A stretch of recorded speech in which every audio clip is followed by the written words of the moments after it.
Pro Championship. Yeah, make some noise.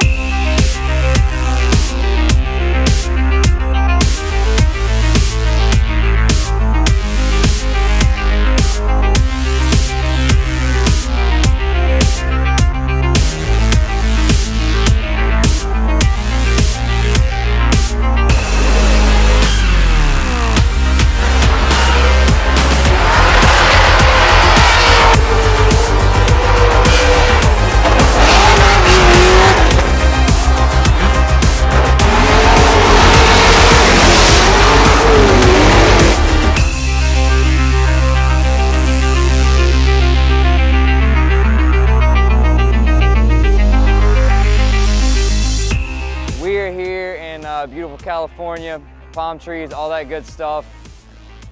Coming in this weekend, I didn't know how it was gonna go. I knew this track was either gonna be a love-hate thing. I was either gonna really love it, or really gonna hate it. And we love it. I love it. I was really, somewhat nervous because I've been trying to run this track for forever, been wanting to run it forever. Last year we didn't because COVID, and here we are. The biggest, I don't even know, the biggest weight off my shoulders was after the initiation of my very first run going into that first turn. That blind turn is menacing. The whole track really is menacing, but definitely the first turn because, you're at, I don't know what we're entering in at, maybe 80 mile an hour, 70, 80 mile an hour or so, give or take. And, you hook the car in right up against the wall, going into a blind right turn, you don't see anything till about midway through it, and then you're putting the back of the car up against another wall, which you'll see later in qualifying. We do just exactly that. I mean, just kiss that thing. And then transition back to outer zone 1 up against another wall, into past some tires, outer zone 2 into another wall.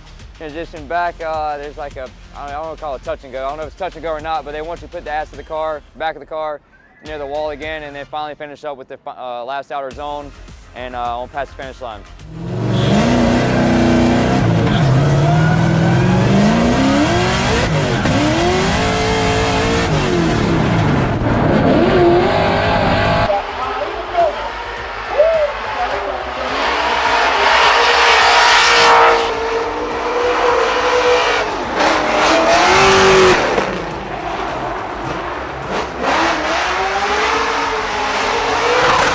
So we just finished up qualifying like 2 hours, hour and some change ago, I believe, and I was pulling back in the pits, yelling, screaming a little bit, just happy. It's the highest we qualified all year. I had a score of 85, which I don't think the score was the highest, but it was our highest qualifying position. So to be at a new track that I've never ran before with, I would say the majority, 80% of the drivers here have ran Long Beach before, the streets of Long Beach.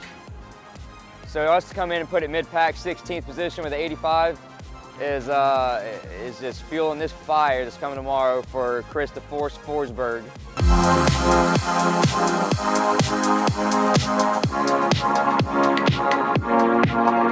Let's make some noise. It's great to be back. The streets of Long Beach. Gentlemen, let's send it!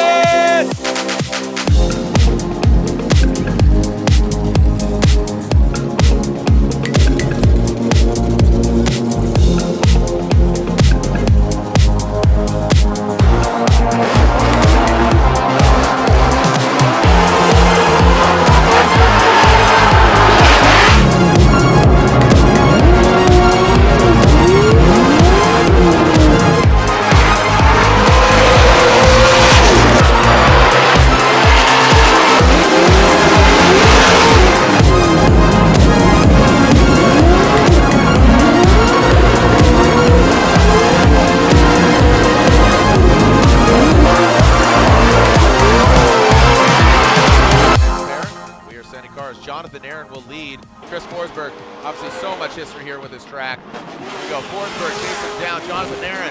Whoa, gets out of that touch and go, really digs deep into that touch and go area. Forsberg now applying the pressure. If he wasn't feeling it yesterday, he's definitely feeling it here today.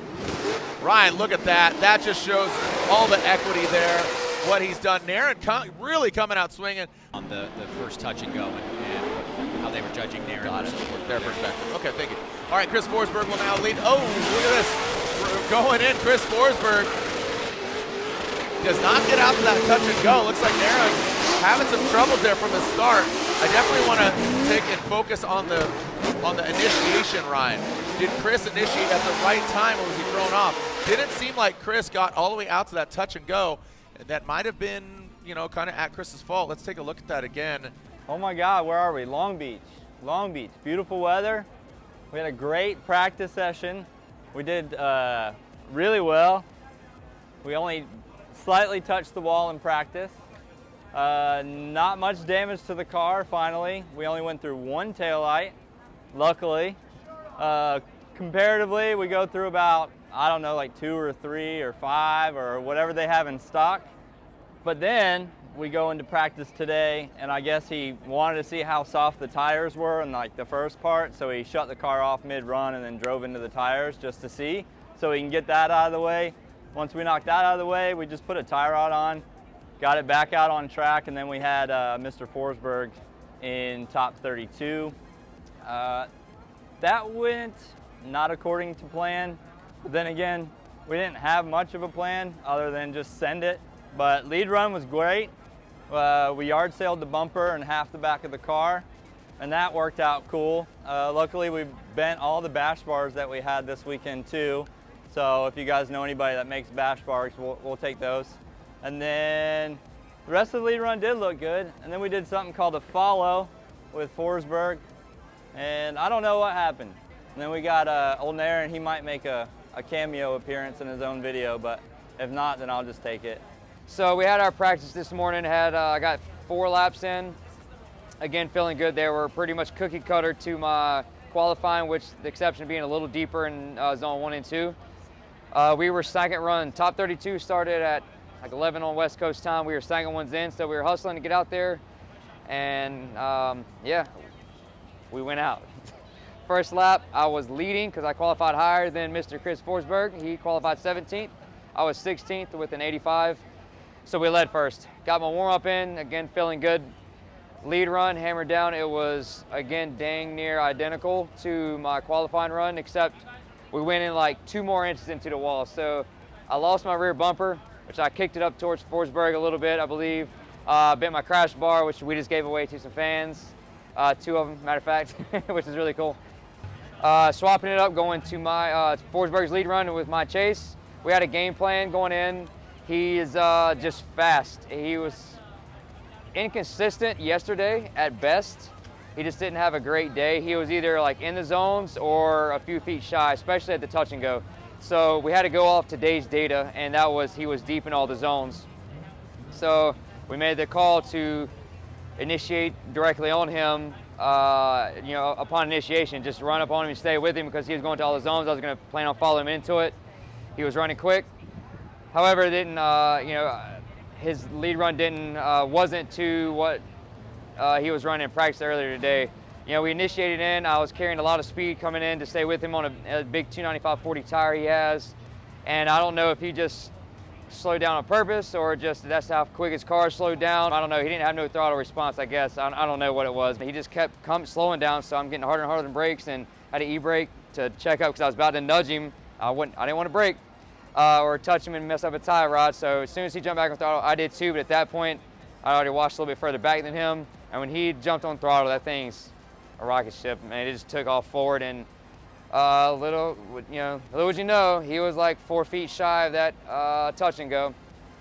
And it was on par with some of the runs he had previous in the day yesterday. And it's frustrating on my end, you know, to go and win the way things he's gonna run, and then he doesn't. But anyway, at that point, we were already pretty far behind. I jumped back on throttle, and his car just took off, and it seemed like he was just racing through the course. I didn't really appreciate the run he gave me. Not necessarily, may not have been his fault. Maybe just wasn't in the zone, or maybe that's how he was playing his strategy today. It is what it is.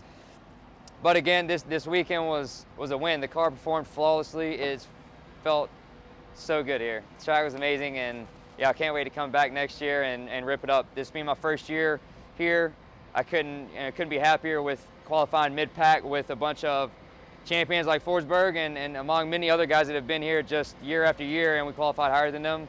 Again, we didn't move on, but it's a win in my book. You know, we just take this and keep moving, keep building that momentum into Irwindale. which is our final. Round 8, Irwindale, California back here. Still California dreaming. Gonna hammer down here. I know the track, we ran it last year. We did really well. We finished in the top 8 at the final round of last year. So we already got in the playbook a setup to throw in the car, and we're just gonna get right to it. Of course, some more S15 taillights are gonna get harmed, for sure. It's going against the wall. That right rear is going against the wall twice, on the bank and then coming into the infield. So if I had to guess, I need to buy like 3 more taillights, at least the right size, before we go to Irwindale. And probably Nick, my crew chief's gonna have to make about 4 crash bars. So I plan on going through at least 2 or 3 of 6 crash bars. So I plan on at least going through 2 or 3 before we even get to qualifying.